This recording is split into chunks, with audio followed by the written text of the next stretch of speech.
Okay, ચાલો મિત્રો, જય માતાજી. અત્યાર સુધી આપણે ટૂંકા દાખલાઓ જોયા હતા. તેની અંદર આપણે એક પદ્ધતિથી એક દાખલો કરાયો હતો, સહેલી રીતે સમજાવ્યો.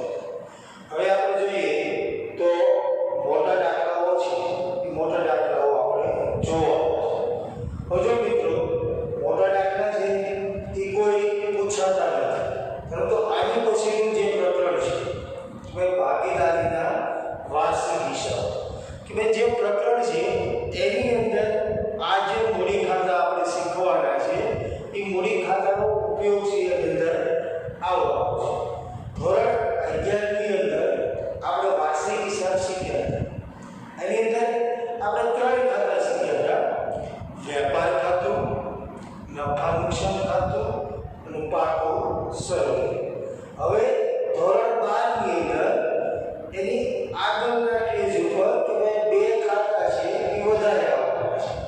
પહેલું ખાતું છે નફા નુકસાન ફાળવણી ખાતું અને બીજું છે ભાગીદારોનું મૂડી ખાતું. એટલે મિત્રો જો ધોરણ 12 ની અંદર વાર્ષિક હિસાબની અંદર 5 ખાતાઓ છે, એ 5 ખાતાઓ આપવામાં આવે છે. વેપાર ખાતું, નફા નુકસાન ખાતું, નફા નુકસાન ફાળવણી ખાતું, ભાગીદારોના મૂડી ખાતું, પબ્લિક ચાલુ ખાતું અથવા છેલ્લે છે વાર્ષિક પાકું સરવૈયું. તો આ 5 ખાતાઓ ગણાય અને આપણે વાર્ષિક હિસાબ છે એ વાર્ષિક હિસાબ તૈયાર કરવાનો. એ તૈયાર કરવા માટે જે આપણે નફા નુકસાન ફાળવણી ખાતું અને ભાગીદારોના જે મૂડી ખાતાઓ છે એની સમજ આજ આપણે લેવાની છે. તો હવે મિત્રો અહીંયા ધ્યાન રાખો. હવે પહેલી વસ્તુ છે કે ભાગીદારોના મૂડી ખાતા રાખવાની 2 પદ્ધતિઓ છે. તો જો મિત્રો, ભાગીદારના મૂડી ખાતા રાખવાની 2 પદ્ધતિઓ છે. પહેલી પદ્ધતિ છે અસ્થિર, કે જેને હંગામી મૂડી ખાતાની પદ્ધતિ તરીકે ઓળખવામાં આવે છે, અને જે બીજી પદ્ધતિ છે એને સ્થિર અથવા કાયમી મૂડી ખાતા રાખવાની પદ્ધતિ તરીકે ઓળખવામાં આવે છે. એટલે પહેલી વસ્તુ નોંધ કરજો મિત્રો કે ભાગીદારના મૂડી ખાતા રાખવાની કેટલી પદ્ધતિ છે? 2 જ પદ્ધતિ છે. તો આ 2 પદ્ધતિની અંદર કઈ આવે છે? તો પહેલી છે અસ્થિર અથવા હંગામી અને બીજી છે સ્થિર અથવા કાયમી મૂડી ખાતાની પદ્ધતિ. હવે આ 2 પદ્ધતિ છે, પદ્ધતિની અંદર થોડો ડિફરન્સ છે.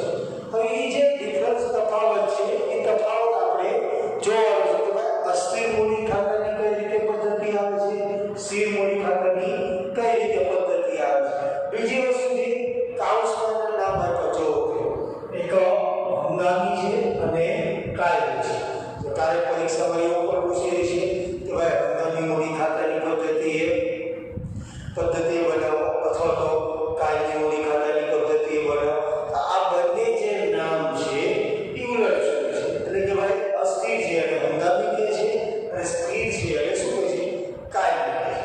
હવે જોઈએ કે આ 2 ખાતાની પદ્ધતિની અંદર પહેલી પદ્ધતિ છે આપણી અસ્થિર હંગામી મૂડી ખાતાની પદ્ધતિ. હવે આની અંદર આપણે જોઈએ કે ભાઈ અસ્થિર હંગામી મૂડી ખાતાની પદ્ધતિ.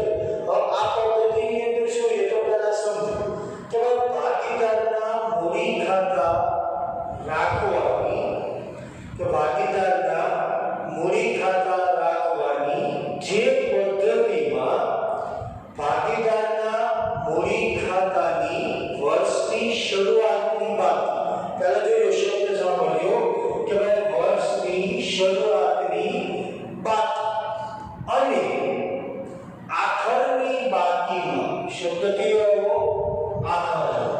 આખરની બાકીમાં ફેરફાર જોવા મળતો હોય તેને અસ્થિર અથવા હંગામી મૂડી ખાતાની પદ્ધતિ કહેવાય. હવે મિત્રો કે ભાઈ જે મૂડી ખાતા છે જે તમે બાકી આગળ લાવો છો, જે લાવવા હોતે અને આ લઈ બાકી આગળ લઈ જાઓ છો, એની અંદર કોઈ પણ તફાવત આવતો હોય તો કેવી ખાતાની પદ્ધતિ કહે છે? અસ્થિર અથવા તો હંગામી મૂડી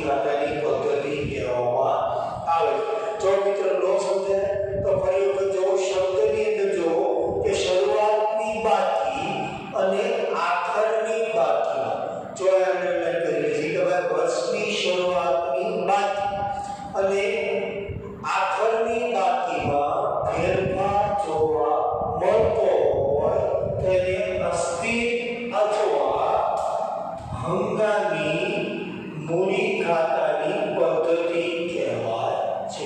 એટલે કે ભાઈ વર્ષની શરૂઆતની બાકી અને આખરની બાકીમાં તફાવત જોવા મળતો હોય એ તફાવતને આપણે શું કહીએ છીએ? હંગામી મૂડી ખાતાની પદ્ધતિ કહીએ છીએ. હવે મિત્રો ફોર્મેટ છે, આપણો ફોર્મેટ જોવાનું છે તો ભાગીદારના મૂડી ખાતા. અહીંયા જો ફોર્મેટ તમને આપેલું છે કે ભાઈ ઉધાર અને જમા, તારીખ, વિગત, ભાગીદારના જે નામ હોય તે આપણે લખ્યા છે A અને B. અહીંયા ભાગીદાર A અને ભાગીદાર B. અહીંયા પણ તારીખ, વિગત કે ભાઈ ભાગીદાર A અને ભાગીદાર B. હવે પહેલી વસ્તુ છે કે ભાઈ તારીખની અંદર જો કે ભાઈ જે તારીખે લાવ્યા હોય કે વર્ષની શરૂઆત છે એ ક્યારે થાય છે? 1/4 થી શરૂઆત થાય છે આપણા વર્ષની, તો 1/4 પહેલા તારીખ છે, તારીખની અંદર મૂકવાની. તારીખની અંદર મૂક્યા બાદ કે ભાઈ બાકી આગળ લાય કે ભાઈ બ આ લાય. પણ જો કાઉન્સમાં તમને કીધું શરૂની જમા કઈ બાકી છે? શરૂની જમા બાકી છે. આપણે કઈ બાજુ મૂકી છે? જમા બાજુ આપણે મૂકી છે. ત્યાં પણ ભાગીદાર A અને ભાગીદાર B જે રકમ મળે છે એ રકમ આપણે અહીંયા મૂકી દીધી. હવે વધારાની વિગત છે જોવાની પછીની રોકડ ઓબ્લિક બેંક ઓબ્લિક મિલકત.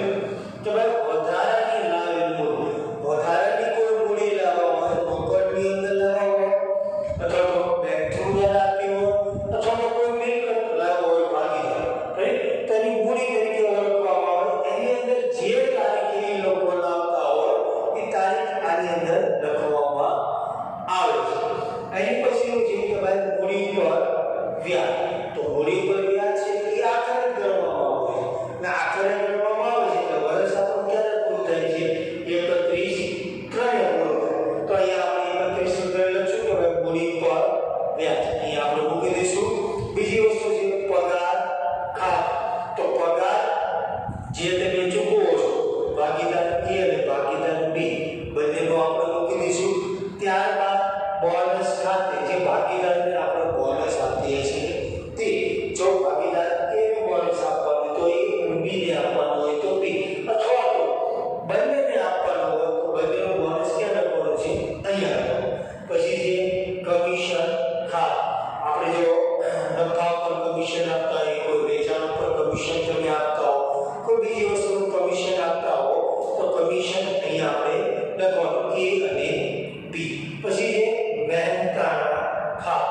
હવે મહેનતાણું એટલે શું કે ભાઈ જે આપણે પગાર સ્વરૂપે આપીને વધારાના સ્વરૂપે આપીએ છીએ તો ભાગીદાર A અને B ને અહીંયા લખો. હવે અહીંયા જો આપણે તારીખ કઈ હતી કે ભાઈ 31/3 ક્યાં સુધી રાખી હતી?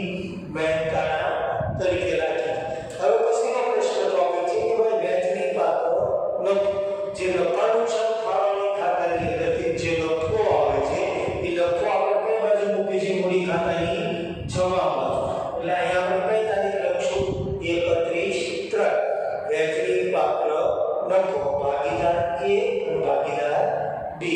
એટલું ફોર્મેટ થઈ ગયું મિત્રો. આ કઈ બાજુ હતી? કે ભાઈ જમા બાજુ હતી. સહેલાઈથી આપણે સમજી ગયા. હજી કોઈ પ્રશ્ન હોય તો તમે WhatsApp અથવા તો કોલ દ્વારા જાણ કરાવી શકો છો. હવે જો ફરી એક વખત આપણે વ્યવસ્થિત જોઈ લઈએ કે ભાઈ 1/4 વર્ષની શરૂઆત થાય છે. લાવ્યા શરૂઆતની જમા બાકી, રોકડ ઓબ્લિક બેંક મિલકત ખાતે વધારાની જે આપણે મૂડી લાવ્યા છે એની તારીખ આપણે મૂકીએ છીએ. પછી જે વસ્તુ આવે છે આખરનું આવે છે ત્યારે ગણવાનું હોય છે આપણે આખર એટલે શું કે ભાઈ વર્ષની અંતે જે પૂરું થાય છે એને આપણે આખર કહીએ છીએ. એટલે કે ભાઈ 31/3 મૂડી ઉપર વ્યાજ, પગાર ખાતે, બોનસ ખાતે, કમિશન ખાતે, મહેનતાણા ખાતે અને વહેંચણી પાત્ર નફો. હવે આ થઈ ગઈ આપણી જમા બાજુ. આ બાજુ આવી ઉધાર બાકી છે. ત્યાં પણ તારીખ વિગત ભાગીદાર A અને ભાગીદાર B છે. હવે જો કે ભાઈ ઓ આ લાઈન એટલે મૂડી ખાતાની શરૂઆતની ઉધાર બાકી જો આપેલી હોય તો ત્યાં તારીખ પર કઈ નાખવાની છે કે ભાઈ 1/4 તારીખ કઈ આવશે એ શરૂઆતની આવશે 1/4. ત્યારબાદ આવે છે કે ભાઈ ઉપાડ ખાતે તો કે ભાઈ જે ભાગીદાર ઉપાડ જ્યારે કર્યો હોય એ તારીખ આની અંદર નાખવાની આવે છે. તો ભાઈ ભાગીદાર ઉપાડ છે એ જે તારીખે કર્યો હોય તે તારીખ. ત્યારબાદ ઉપાડ પર વ્યાજ છે તો 31/3 ની અંદર ઉપાડ પર વ્યાજ છે એ ગણવામાં આવે. એટલે આખર જે છે આખરની અંદર ઉપાડ પર વ્યાજ આપવામાં આવે. ત્યારબાદ છે વહેંચણી પાત્ર ખોટ નફા નુકસાન ફાળવણી ખાતેથી લાવ્યા. જેમાં એ વહેંચણી પાત્ર નફો હતો એમાં શું હતું વહેંચણી પાત્ર ખોટ ત્યાં પણ તારીખ કઈ રહેશે આની આ જ તારીખ રહેશે. નહીં સમજાઈ ગયું વ્યવસ્થિત. હવે જો ઉધાર બાકી ફરી વખત જોયું કે ભાઈ બ આ લાગ્યા મૂડી ખાતાની શરૂઆતની ઉધાર બાકી ત્યારબાદ ઉપાડ ખાતે ઉપાડ પર વ્યાજ અને નફા નુકસાન ફાળવણી ખાતે એટલે કે ભાઈ વહેંચણી પાત્ર ખોટ જે આપણે લાવ્યા તે બંને ભાગીદારોને વહેંચી દઈશું. આ સુધી મિત્રો ખબર પડી. હવે આપણે શું કરવાનું છે તો કે ભાઈ જે બાજુનો ટોટલ વધારે છે એ બાજુનો ટોટલ આપણે ઉપર દાખલા તરીકે આપણે જોઈએ કે ભાઈ ભાગીદાર A છે તેનો ટોટલ જે એ જમા બાજુ વધારે છે તો અહીંયા આપણે ટોટલ મૂકશું. ત્યારબાદ એનો ટોટલ ક્યાં મૂકશું અહીંયા મૂકશું. અહીંયા મૂકી અને જે તફાવત આવે તફાવતની અંદર ક્યાં મૂકવામાં આવે છે અહીંયા કે ભાઈ બ આ લઈ ગયા મૂડી ખાતાની જમા બાદ.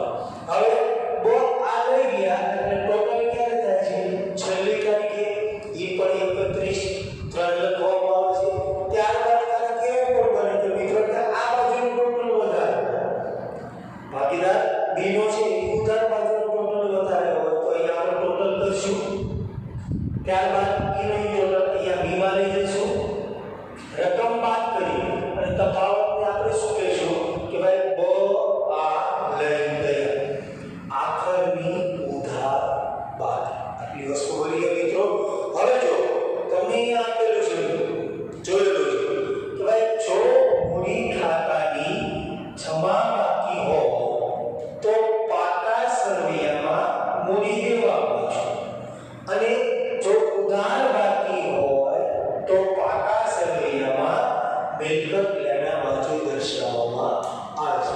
હવે જો મિત્રો અહીંયા આપણે પ્રશ્ન એ મોટો થાય કે ભાઈ આ બાજુ બાકી આવે તો કઈ બાજુ દર્શાવવાની છે આ બાજુ બાકી આવે તો કઈ બાજુ.